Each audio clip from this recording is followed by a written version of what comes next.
저는 1년에 딱 한 번 평소에 입는 목회자 가운이라고 그러죠. 이 집내복을 입지 않고 그 옷 대신에 성경학교, 여름 성경학교 유니폼을 입고 여러분 앞에서 설교를 합니다. 혹시 오늘 처음 보는 분들도 계실 거예요. 저 목사님 오늘 가운을 잘못 입고 왔네. 이게 왜 이상하네. 왜 갑자기 야구복을 입고 나와가지고 왜 저래 이렇게 생각할 수도 있겠죠. 어떤 분은 또 그럴 수도 있을 것 같아요. 목사님이 야구팀을 바꿨나? 저는 안 바꿨습니다. 네. 이거는 사무엘부, 우리 사무엘부 아이들이 입는 야구복 그 여름 성경학교 티셔츠인데 그거를 제가 입고 나온 겁니다. 좀 큰 사이즈로. 예. 여러분 이 유니폼은 이게 저에게 있어서 이게 단순한 옷이 아닙니다. 우리 교회의 다음 세대를 향한 기도와 사랑이 담긴 옷입니다. 저 역시 아이들과 우리 교사들 같은 옷을 입고 우리 교회가 다음 세대를 소중하게 여기고 있다는 것을 표현하기 위해서 제가 드레스 코드를 마친 겁니다. 제가 이 옷을 입은 것은 제가 목사의 권위를 내려놓는 것이 아니라 예수님께서 어린 아이들을 거부하지 아니하시고 품으셨던 것처럼 그 마음으로 입은 겁니다. 그래서 오늘만큼은 이 옷이 저에게 있어서는 거룩한 성의, 담임 목사의 집내 가운입니다. 오늘 예배를 통해 오늘 모든 성도님들도 우리 여름 성경학교 그 여름 성경학교를 위해서 끊임없이 여러분 기도해 주시고 교사로 헌신해 주시고 또 교회로 아이들을 보내주시고 그리고 아낌없는 후원을 부탁드리겠습니다. 우리 옆에 분 뒤에 분 인사하겠습니다. 이번에 여름 성경학교 주제거든요. 하나님을 만나요. 시작. 네. 하나님을 만나는 저와 여러분이 되시기를 바랍니다. 자, 여러분 성경을 읽다 보면 잘 모르는 단어가 나올 때가 있죠. 예를 들어서 합한체 같은 단어. 합한체가 여러분 뭔지 아세요? 네, 여러분 이게 뭐냐면 식물 이름이에요. 사랑을 돕는 그런 식물의 이름. 창세기에 나오죠. 규빗은 아시죠? 규빗. 길이를 재는 단위. 요 팔꿈치서부터 손끝까지 약 한 50cm. 이게 1규빗, 2규빗에서 이게 길이를 재는 단위죠. 그다음에 달란트는 뭐예요? 달란트를 그러니까 금이라고 얘기하시는 분이 있어요. 그게 아니라 달란트는 무게를 재는 단위죠. 게라도 마찬가지. 그리고 기업물을 짜라는 것, 친족을 대신해서 재산과 가문을 회복시키는 사람, 그 사람을 뭐라 하냐면 기업물을 짜라고 얘기하고. 번제는 뭐예요? 번제? 번제는 재물을 불로 다 태워서 온전하게 하나님께 드리는 거죠. 요제는 뭐예요? 요제, 그렇죠. 예, 요제는 이렇게 올려서 흔드는 거죠. 하나님 이거 드릴게요 하면서 흔들면서 드리는 예물, 그걸 요제라고 얘기하고. 여러분 고르반은 뭐예요? 고르반이 뭐였더라? 집에서 쓰는 물건인가? 이렇게 생각할 수도 있죠. 근데 이게 뭐냐면 하나님께 드리는 예물을 고르반이라 그래요. 그래서 이게 왜 나왔냐면 부모에게 정성을 다해서 효도해야 되고 부모를 위해서 사용할 그 돈에 대해서 그거를 아까워하고 그렇게 공양하지 않으려고 내가 이거 다 고르반, 내 재산 다 하나님께 바쳤다고, 바치지도 않아놓고 하나님 저 이거 다 고르반으로 바쳤으니까 저는 아버지 어머니 공양 안 할 거예요 라고 하면서 사용했던 그런 표현이 이제 고르반이죠. 자, 그러면 우리 호산나 성가대, 호산나는 뭐예요? 할렐루야. 누구예요? 어디예요? 네, 좋습니다. 네, 재빠르게 어떻게 찾아보셨나? 네, 네, 좋아요. 맞아요. 호산나 정확하게 알고 계세요. 우리를 구원하소서. 저는 우리 호산나 성가대가 찬양으로 구원해내는 역사가 일어나기를 주님의 이름으로 축복합니다. 그럼 엘리 라마 사막다니는 뭐죠? 나의 하나님, 나의 하나님. 어찌하여 나를 버리시나이까. 그렇죠. 어찌하여 나를 버리시나이까. 그런 말이란 말이죠. 자, 오늘 말씀에 보면 낯선 단어가 나와요. 2번 반복해서 나오는 단어인데 공궤라는 단어입니다. 이 공궤라는 단어는 히브리어 동사 원형의 쿨이라고 해요. 쿨이라고 하는데 기본 뜻이 뭐냐면 따라해 봅시다. 먹여 살리다. 시작. 먹여 살리다. 네, 그런 뜻이 있는 거예요. 조금 고상하게 표현하면 부양하다, 공급하다. 이 의미를 조금 확대해 보면 그 사람의 생활을 책임지다, 지속적으로 돌보다, 필요한 것을 넉넉하게 제공한다. 그러니까 한 번 대접하는 것이 아니라 평생 책임지는 그런 모습, 그걸 공개한다 이렇게 얘기한단 말이죠. 그래서 성경의 내용 중에 비슷한 의미로 보자면 그 요셉이 창세기 47장 12절에서 요셉이 그의 아버지와 형들에 대해서 그들의 식구를 따라 양식을 어떻게 했어요? 공급하잖아요. 그래서 공급이라는 단어가 히브리어로 쿨, 공개, 그런 같은 의미로 단어가 사용된다는 거죠. 그러니까 단순히 식사 한 끼 대접하는 게 아니라 요셉이 자기 아버지 야곱과 그 가족들을 계속해서 책임지는 공급, 그거를 공궤라고 합니다. 이 괴라는 단어가 굉장히 중요한 단어더라고요. 나중에 한번 찾아보세요. 한자의 의미가 있더라고요. 이것을 예수님의 사역으로 한번 연결해 보면 마태복음 14장에서 배고픈 백성들에게 오병이어 기적으로 공개하신 거예요. 아멘? 네. 그리고 다 공개하고 난 다음에, 대접하고 난 다음에 7 광주리가 남았다는 것은 7은 완전수죠. 단순히 배를 채우는 것이 아니라 목자 되신 주님이 자기 백성을 영원히 공개하신다는 사건으로 보여주신 거죠. 아멘. 그래서 오늘 본문에서 다윗이 바르실레에게 내가 너를 공개하리라 라는 이 말은 바르실레가 환난 중에 베푼 충성과 사랑을 결코 잊지 않겠다라는 왕의 약속이에요. 그래서 이는 받은 은혜를 기억하는 사람의 태도를 보여주는 거죠. 또한 이 장면은 하나님의 성품을 떠올리게 하죠. 하나님은 자신의 백성을 잠깐 돕는 분이 아니라 끝까지 주님 품에 안길 때까지, 하늘나라 갈 때까지, 죽기까지 우리를 책임져 주시는 분임을 믿으시기 바랍니다. 그래서 이처럼 공개는 한 번 친절이 아니라 끝까지 책임지는 사랑이 담겨 있는 말이 공개라는 단어예요. 그러므로 하나님께 은혜를 받은 사람은 다른 사람의 삶도 끝까지 돌보는 사람이 되어야겠죠. 그렇다면 오늘 우리도 어떻게 은혜를, 내가 받은 은혜를 공개하는 그런 삶으로 살아갈 수 있을까? 오늘 본문에서 3가지를 한번 찾아보겠습니다. 첫 번째, 은혜로 공개하는 사람은요, 받은 은혜를 뭐 하는 사람일까요? 기억하는 사람. 자, 오늘 기억해야 할 사람이 하나가 있어요. 그 사람의 이름이 바르실레라는 사람이에요. 바르실레라는 이름의 뜻은 철이란 뜻이에요. 철, 강철. 그러니까 그 의미는 철 같은 사람, 강인한 사람, 그런 의미겠죠. 영어로 하면 아이언맨, 그죠? 영화 주인공 토니 스타크 같은 그런 사람이겠죠. 그래서 이 사람이 젊어서 강철처럼 강인하게 살아서 그런지 80세의 큰 부자요. 나이가 많은데도 부자였대요. 한번 읽어볼까요? 32절 시작. 바르실레는 매우 늙어 나이가 80세라. 그는 큰 부자이므로 왕이 아마나임에 머물렀을 때에 그가 왕을 공개하였더라. 자, 그러면 이 바르실레는 나이가 많은데 부자로 살았대요.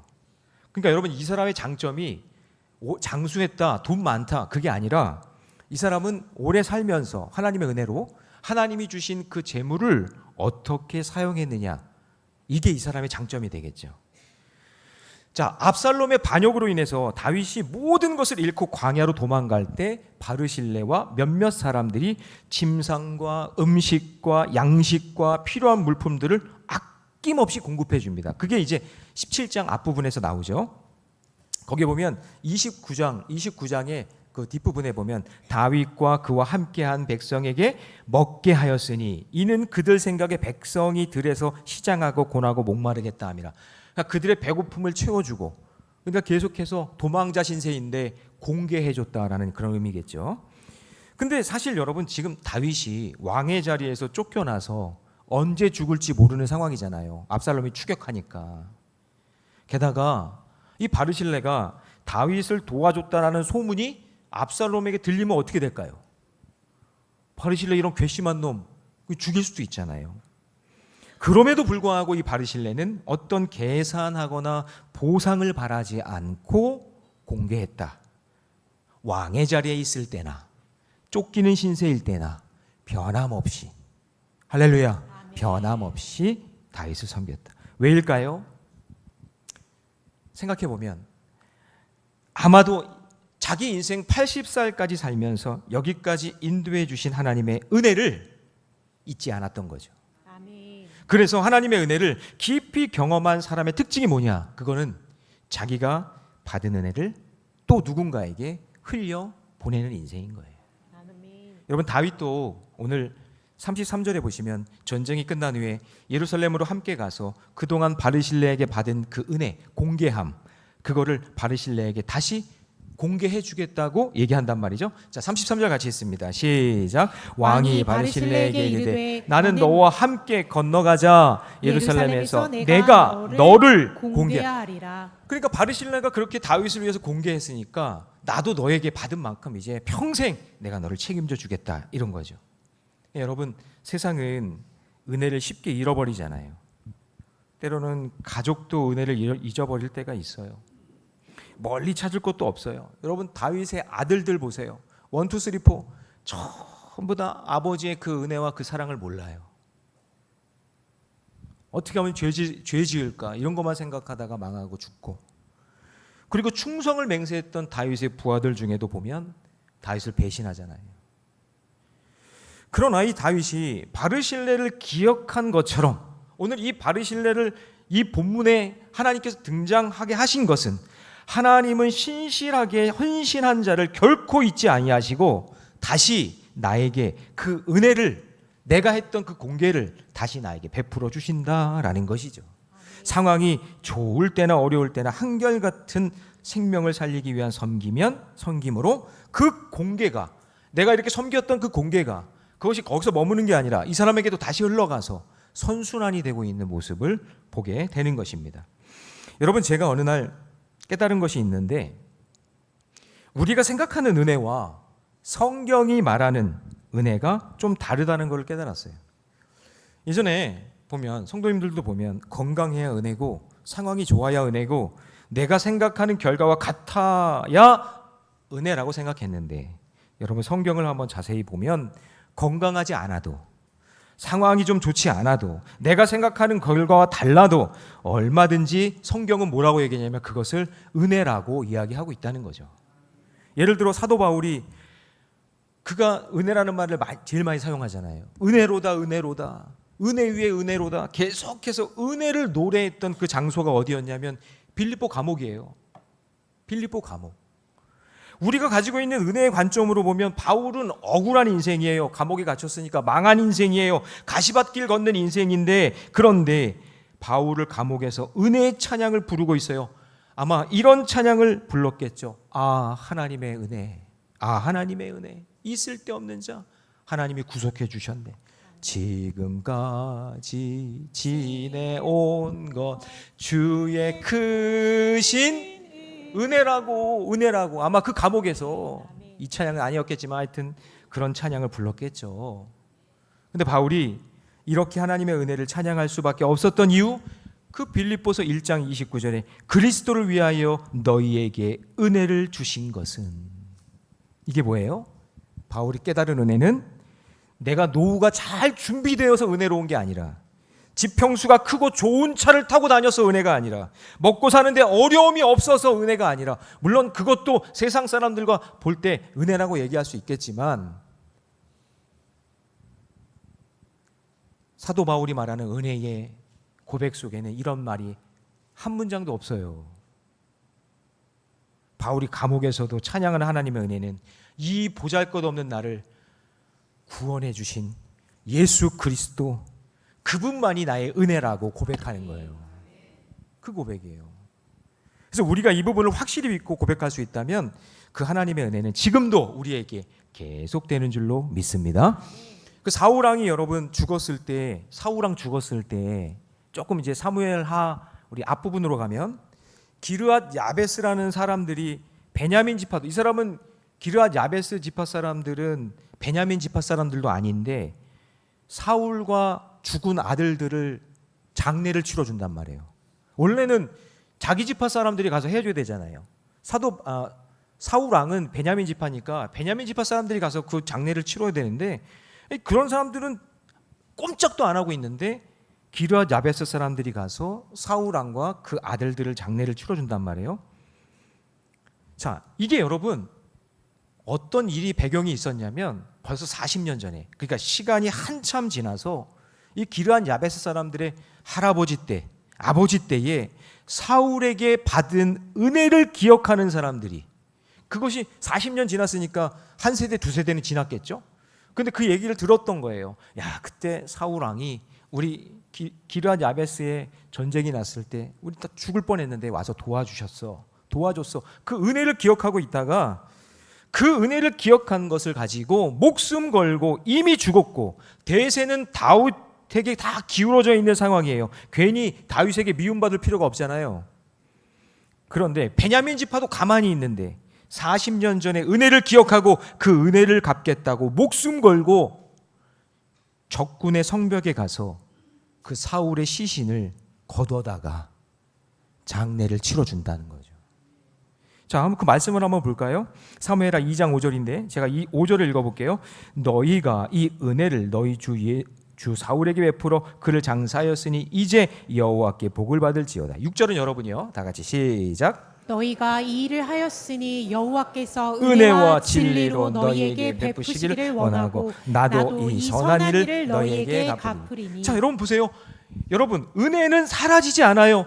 그 은혜는 하나님의 손에서 다시 누군가에게 전해졌다면 그 사람 받은 은혜가 누군가에게 다시 흘러가게 되어 있는 것이죠. 믿으십니까? 예. 이 은혜의 선순환을 믿으셔야 돼요. 그 순간에는 손해보는 것 같지만 하나님은 다시 반드시 공개하셔서 갚아주시는 줄로 믿습니다. 자, 적용 질문 우리 큰 소리로 같이 읽습니다. 시작. 나는 내가 속한 공동체 안에서 보상과 인정을 바라고 있습니까? 아니면 이미 받은 은혜를 기억하며 누군가를 위해 공개하고 있습니까? 여러분, 이미 받은 구원의 은혜를 기억하면서 누군가의 필요를 채워주고 사랑으로 공개하는 그런 성도의 삶을 사시기를 주님의 이름으로 축원합니다. 자, 두 번째예요. 은혜로 공개하는 사람은요, 자신의 분수를 아는 사람입니다. 자, 다윗이 이제 33절에서 바르실레에게 받은 은혜를 갚기 위해서 야, 너 나랑 같이 예루살렘으로 가자. 내가 너의 인생의 후반전을 내가 책임져 줄게. 그리고 가자. 그렇게 얘기했단 말이에요. 그런데 바르실레는 정중하게 사양합니다. 자, 35절 좀 길지만 같이 있습니다. 시작. 내 나이가 이제 80이라 어떻게 좋고 흉한 것을 분간할 수 있사오며 음식의 맛을 알 수 있사오리까? 이 종이 어떻게 다시 노래하는 남자나 여인의 소리를 알아들을 수 있사오리까? 어찌하여 종이 내 주 왕께 아직도 누를 끼치리까? 여러분, 이 말의 의미가 뭐예요? 다윗 왕이여, 나는 늙었습니다. 선악도 분간하기가 어렵습니다. 음식 맛도 잘 모릅니다. 노랫소리도 잘 들리지 않습니다. 저는 제가 볼 때 바르실레는 아마 80이 되어 있었을 때도 굉장히 총기가 있고 그리고 건강하고 충분히 주의 일을 감당할 수 있는 사람이었을 거예요. 그런데 자기 나이 80에 왕을 졸졸졸 따라 들어가 예루살렘의 성에서 평생 거기서 그냥 왕 눈치만 보면서 살고 싶지 않은 거죠. 거기 들어가면 노년은 행복할 것 같아. 죽을 때까지 먹을 거 풍성하게 먹고 그냥 왕의 그늘 아래서 그렇게 살면 되니까. 근데 이 사람은 이렇게 얘기하는 거예요. 제가 거기 들어가 봤자 왕에게 짐만 됩니다. 그러니까 바르실레는 자기 자신에 대한 분수를 알고 있었던 거예요. 성숙한 사람이에요. 성숙한 사람. 바르실레가 자기 분수도 모르고 욕심만 많은 사람이었다면 어이구 너무 좋습니다. 제 인생의 노년을 이제 왕 밑에서 편안하게 행복하게 잘 먹고 잘 살아보겠습니다. 이런 마음 있을 수 있잖아요. 솔직히. 지금으로 하면 뭐 더 좋은 집이겠죠. 좋은 차도 좋은 음식 좋은 옷 누리면서 호화롭게 살고 싶었을 거예요. 그럴 수도 있고 그런 기회가 온 거예요. 그러나 바르실레는 80살 동안 살면서 다 누려보니 더 욕심 부리는 것보다 자기 분수에 맞는 마음의 평안을 선택하는 거예요. 자, 34절 말씀 같이 있습니다. 시작. 바르실레가 왕께 이르되 내 생명의 날이 얼마나 있사옵기에 어찌 왕과 함께 예루살렘으로 올라가리이까? 여러분, 은혜를 아는 사람은 더 높이 올라가려고 애쓰지 않아요. 더 욕심 부리지 않아요. 하나님이 허락하신 그 자리를 잘 지키면서 감사한 마음으로 만족할 줄 알고 자기 분수를 아는 것이 그게 성숙한 모습 아닌가요? 계속 욕심 부리고 이기적으로 그냥 자기만 아는 그런 인생이 아니라, 여러분 우리가 잘 알고 있는 세례 요한이 기다렸던 예수님이 나타났잖아요. 그럴 때 자기 기득권을 주장하거나 자기 공로를 내세울 수 있었어요. 자기가 먼저 왔으니까. 근데 예수님을 향해서 뭐라고 고백해요? 나는 그의 신발끈 풀기도 감당하지 못하겠고 그는 흥해야겠고 나는 쇠해야 된다. 그러니까 여러분 세례 요한이 자신의 위치를 알고 있었던 거죠. 자기의 분수를 알고 있었던 거죠. 그래서 예수님도 이런 세례 요한을 아주 극찬을 합니다. 자, 마태복음 11장 11절 다 같이 시작. 내가 진실로 너희에게 이르노니 여자가 낳은 자 중에 세례 요한보다 큰 이가 일어남이 없도다. 세례 요한을 최고로 쳐준 거예요. 왜요? 자기 분수를 아니까. 여러분 우리 마찬가지예요. 하나님이 기뻐하시는 사람은요, 세례 요한처럼 바르실레처럼 자기 분수를 아는 사람이에요. 내가 아니라 주님이 드러나는 삶, 어떤 순간에도 욕심과 타협하지 않는 삶, 자신보다 하나님의 뜻을 순종하고 사람의 칭찬보다 하나님의 칭찬을 더 사모하는 사람. 그래서 이 바르실레라는 사람이 성경에 기록된 이유는 자기 돈, 그리고 오래 장수한 거, 그리고 능력이 있고 기적이 있어서 오늘 여기에 기록된 것이 아니라 자기 분수를 알고 하나님께 받은 그 사명 끝까지 감당하며 자기의 모든 삶으로 생명 살리는 그 일을 위해서 공궤하는 그 삶을, 그게 자기 사명으로 여겼기 때문에 오늘 이 성경에 바르실레라는 이름이 딱 기록되어 있는 거예요. 그래서 우리는 하나님이 내게 허락하신 분수껏 최선을 다해 살면 됩니다. 여러분 우리는 아니 하나님이 주시지도 않았는데, 여러분 하나님이 주시지도 않았는데 막 내놓으라고 하는 분이 아니시잖아요. 그렇잖아요. 예를 들어서 하나님이 우리에게 은사도 주시고 능력도 주실 때, 성경의 예를 들어봅시다. 뭐 5달란트, 2달란트, 1달란트 그렇게 각각 다르게 다 주시잖아요. 여기 5달란트 받은 사람도 있고 2달란트 받은 사람도 있고 1달란트 받은 사람도 있죠. 여러 가지 다 삶의 자리에서 받는 게 다르잖아요. 그럼 1달란트 받았으면 1달란트 받은 분수껏 하나님 예배하고 섬기면 되는 거예요. 아멘입니까? 아멘이죠. 2달란트 받으면 2달란트, 5달란트 받았으면 그 분수껏 충성을 다하면 됩니다. 내가 있는 자리에서. 그런데 하나님이 나에게 허락하신 분수를 모르니까 자꾸 남과 나를 비교하는 거죠. 비교하면 제가 어떻게 된다 그랬어요? 비참해지거나 교만해지는 거라니까요. 저는 목회도 마찬가지라고 생각해요. 저는 일찌감치 내려놨어요. 하나님이 저에게 큰 교회를 주셨으면 큰 교회에서 최선을 다해 목회하면서 하나님 앞에 충성된 종으로 칭찬받으면 되고, 하나님이 나에게 작은 교회 주셨으면 작은 교회에서 최선을 다해 목회하면 하나님께서, 아니 큰 교회나 작은 교회나 본질, 목회의 본질은 같은 거니까 똑같이 칭찬받는 거 아니에요? 아니 큰 교회 목사라고 큰 칭찬받고 상금 많이 받으면, 그리고 작은 교회 저 시골에서 정주 목회하면서 교인도 몇 명 없는데 그렇게 목회하시는 목사님들은 그럼 상급이 없다는 얘기예요? 그건 아니잖아요. 그건 아니라고요. 그러니 나에게 주신 것만큼 분수에 맞게 섬기며 사랑하며 하나님의 영광을 위해 쓰임받으면 된다, 그런 얘기죠. 인간의 눈에는 크고 작은 것이지만 하나님 눈에는 자기 분수에 맞게 충성을 다하고 있는지 그것을 내가 점검해 보면 되는 거예요. 여러분 성도들도 마찬가지예요. 하나님을 섬기는 것도 그냥 자기 분수껏 믿음의 분량대로 하시면 돼요. 믿음의 분량대로. 그래서 사도 바울도 믿음의 분량을 이렇게 표현하는 거예요. 이것을. 자, 로마서 12장 3절 같이 있습니다. 시작. 내게 주신 은혜로 말미암아 너희 각 사람에게 말하노니 마땅히 생각할 그 이상의 생각을 품지 말고 오직 하나님께서 각 사람에게 주신 믿음의 분량대로 지혜롭게 그러니까 생각하라. 나에게 믿음에 주신 그 분수대로. 근데 이걸 깨닫는 게 중요한 거죠. 나에게 주신 그 분수가 무엇인지 그것대로 하면 된다. 비교하지 말아라. 아멘. 여러분 솔로몬이 자기 인생 말년에 말씀과 기도가 사라지니까 영성이 희미해지잖아요. 여러분 여기 지금 70세, 80세 되신 분들 자기 영성 관리 잘 하셔야 됩니다. 여러분, 나이가 들었다고 성숙해지는 게 아니에요. 가면 갈수록 이기적이고 가면 갈수록 마음이 꽁해져 가지고 이거 해석이 안 되고 해결이 안 되는 분들 많이 봤습니다. 저는.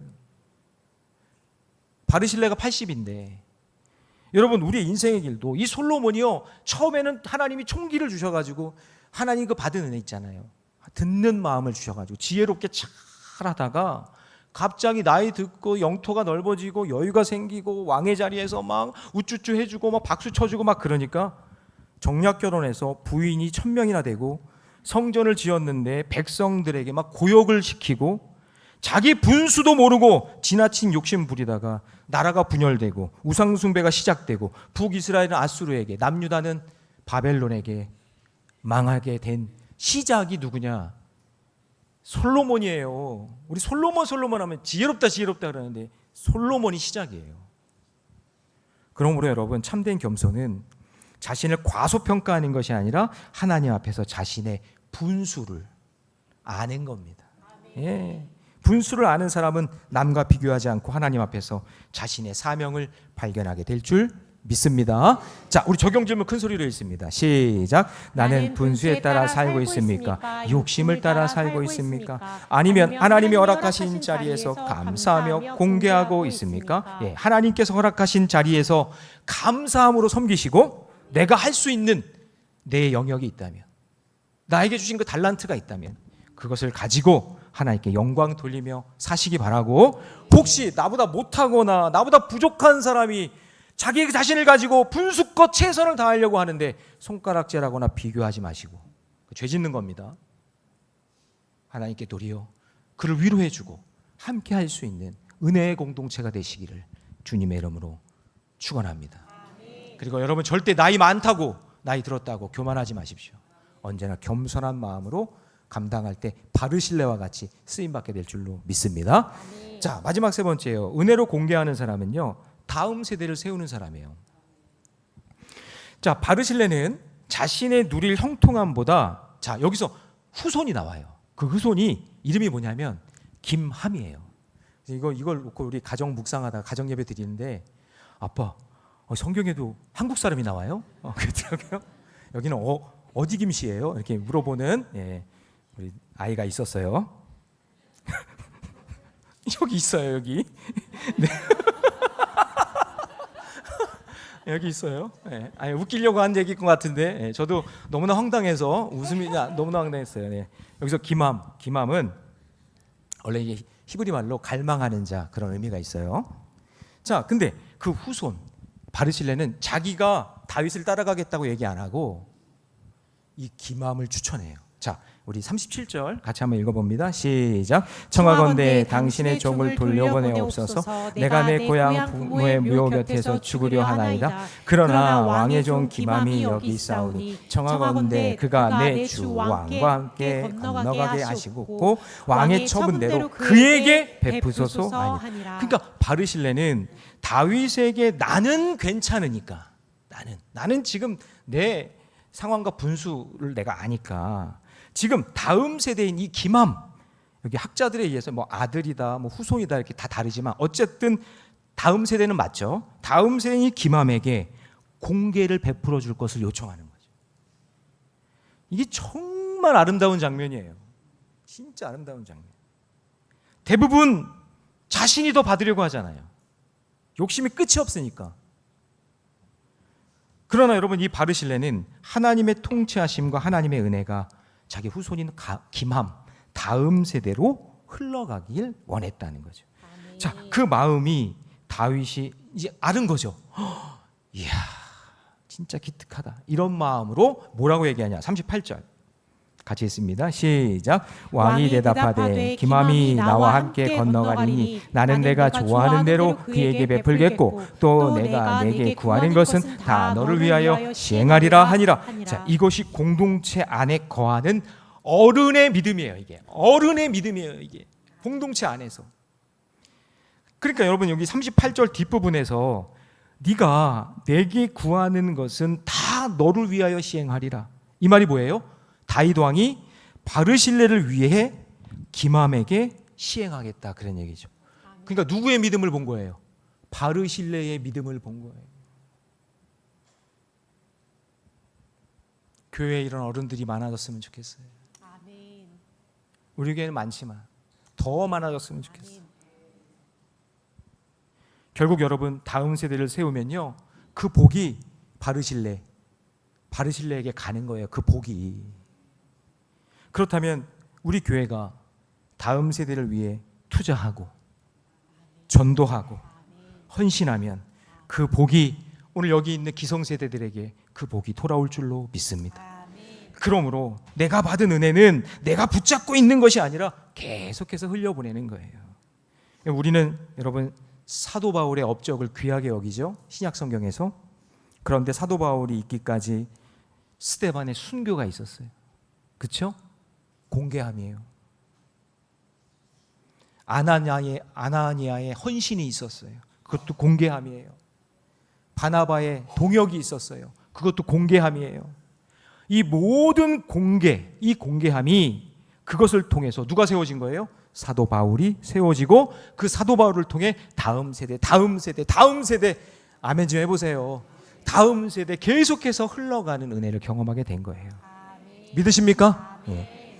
여러분 복음서에 보면 제가 느낀 특징 중에 하나가 뭐냐면 중풍병자 그리고 귀신 들린 아이의 공통점이 뭔지 아세요? 자기 스스로 예수님께 나오지 못한다는 거예요. 자기 스스로 예수님께로 나올 수 없는 다음 세대들이 우리 주변에 많다는 거죠. 못 나와요. 중풍병자 저주받았는데 어떻게 나와요? 못 와요. 어린아이는 인간 취급도 안 했는데 어떻게 나와요? 게다가 귀신 들렸는데 어떻게 와요? 자기 혼자 못 와요. 누가 옆에서 도와줘야 돼요. 데리고 와야 돼요. 중풍병자는 몸을 가눌 수도 없잖아요. 그래서 내 친구가 그 중풍병자를 예수님께로 데리고 온 거죠. 귀신 들린 아이, 그 아버지가 데리고 오는 거예요. 그들의 삶에 말씀이 임하고 그들의 삶에 구원이 임하고 그들의 삶에 회복이 임하고 그들의 삶이 온전케 되기 위해서는 중풍병자와 같은 우리 다음 세대 아이들, 귀신 들린 것 같은 그 다음 세대 아이들, 그 아이들 같은 그들이 주님을 만날 수 있도록 누군가 연결해 주는 바르실레가 필요한 거 아니겠어요? 여러분 교회에서 지금 이제 사무엘부 지난 어제부터 이제 막 사역이 시작됐는데 유명한 강사가 오고 그냥 엄청난 프로그램을 지금 하고 그리고 그냥 여성교회에서 얼마나 돼지고기를 두들겼는지 그냥 돈가스가 그냥 얼마나 세상에서 그렇게 맛있는 돈가스를 먹어본 적이 없어. 그냥 엄청 두들겼나 봐. 그냥 애들이 그냥 먹을 때 소화 잘 되게 하려고 그 엄청 맛있는 돈가스를 다 준비하고 기가 막힌 선물을 다 준비해도 여러분 꼭 기억해야 될 게 중풍병자와 귀신 들린 아이는 스스로 나올 수가 없다고요.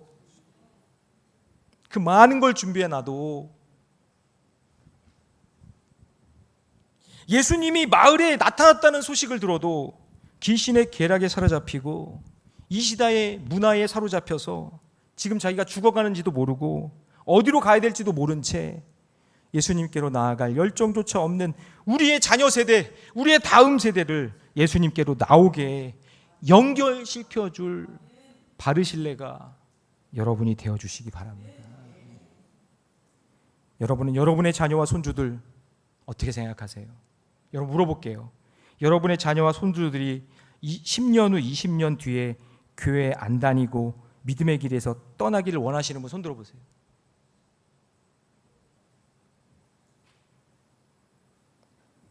저는 지금까지 목회하면서 그렇게 말하시는 분 한 번도 본 적이 없어요. 여러분의 자녀들과 손주들이 지금보다 더 귀한 믿음으로 살아가기를 모든 부모님들은 지금 간절히 소망할 거예요. 간절히 소망할 거예요. 그렇다면 다음 세대 사역은 나중 일이 아니라 지금 해야 될 일이에요. 남의 일이 아니라 내가 해야 될 일이에요. 지금 내가 할 일이라면 최선을 다해 준비해야 됩니다. 최선을 다해. 그럼 무엇부터 해야 될까요? 여러분 자녀 자손들 죽어가고 있다면 그럼 먼저 첫 번째 해야 될 게 기도예요. 기도하세요. 하나님 불쌍히 여겨주세요. 아멘. 불쌍히 여겨. 제가 여기까지 왔는데, 제가 바르실레인데 저는 괜찮으니 하나님 우리 김함 다음 세대 구원의 손길을 주님께서 베풀어 주세요. 그리고 여러분 주변에 있는 다음 세대들을 바르실레처럼 연결해 주는 역할을 여러분이 감당해 주시기 바랍니다. 아멘. 그 기도와 연결을 결코 사라지지 않고 차곡차곡 쌓여서 그것이 신앙의 유산이 될 줄로 믿습니다. 아멘. 자, 적용 질문 같이 있습니다. 다 같이 시작. 나는 받는 믿음을 다음 세대에게 흘려보내고 있습니까? 내가 기도하고 연결할 다음 세대는 누구입니까? 내 자녀, 우리 교회 아이들, 그리고 내 주변의 다음 세대들에게 할 수 있는 최고의 공개는 그들의 이름을 불러가며 기도해 주는 것이고, 그들이 하나님, 예수님 만날 수 있도록 은혜의 통로가 되어 주시는 겁니다. 아멘. 자, 이제 말씀을 정리합니다. 오늘 우리는 바르실레를 통해서 은혜로 공개하는 공동체가 무엇인지 이제 배웠어요. 자, 첫 번째, 받은 은혜를 기억하면서 은혜를 흘려보내세요. 예, 고여 있으면 썩게 되어 있어요. 누군가는 이 은혜를 또 깨달아야 되잖아요. 여러분, 나 혼자 천국 가는 게 아니냐. 함께 그들 손을 붙잡고 갈 수 있는 은혜. 그리고 여러분, 자기 분수를 알고 하나님께서 주신 자리에 만족하세요. 아멘. 불평과 원망하면 마귀가 그 틈을 노리고 더 공격한다 그랬잖아요. 하나님, 지금 나에게 허락해 주신 거 내 분수에 맞게 최선을 다하며 살겠습니다. 그리고 받은 은혜를 다음 세대에게 연결시켜주는 연결고리 역할을 감당하는 저와 여러분이 되시기 바랍니다. 여러분, 하나님께서 먼저 우리에게 큰 은혜로 공개해 주신 거 우리 잘 알고 있잖아요. 예수님 십자가에서 우리를 구원해 주신 그 은혜를 기억하면서 그 한량없는 은혜, 그